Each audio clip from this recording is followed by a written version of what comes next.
দাউ দাউ করে জ্বলছে আগুন। হঠাৎ তীব্র বিস্ফোরণের শব্দে কেঁপে ওঠে চারপাশ। লেলিহান শিখা ছড়িয়ে পড়ে আশপাশে।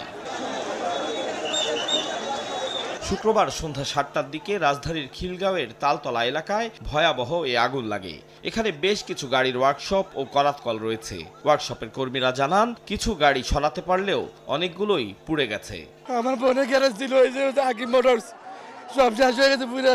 15-20টা গাড়ি বাড়িয়েছি, বাকি সব আগুন লেগেছে। আগুনে ক্ষতিগ্রস্ত হয়েছে বিভিন্ন ধরনের 22টি প্রতিষ্ঠান। কিভাবে অগ্নিকাণ্ডের সূত্রপাত তা নিয়ে নানা ধরনের কথা বলেন এলাকাবাসী। আওয়াজের থেকেই দমদম করে আগুন জ্বলতেছে। এই কাছেতে শর্ট সার্কিট হইয়া গ্যারেজে আগুন লাগে, গ্যারেজ থেকে আগুন লেগে এখানে মেল ছিল, মেল গিলা রাখছে।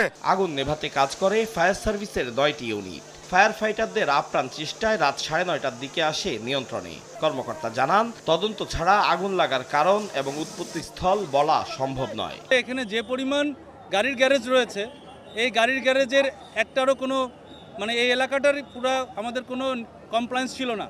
সুতরাং এইটার জন্য কিন্তু আসলে অনেক বড় ধরনের দুর্ঘটনা ঘটতে পারত। অনেকগুলো সোর্স হতে পারে।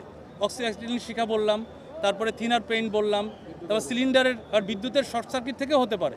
সুতরাং এটা এখন বলা যাচ্ছে না, এটা তদন্ত সাপেক্ষে আমরা বলতে পারবো। আগুন লাগার পরপর এখানেও ভিড় জমায় উৎসুক জনতা। তাদের সরাতে বেগ পেতে হয় সেনা সদস্য ও স্থানীয়দের। আতাউর কাউসার, সময় সংবাদ, ঢাকা।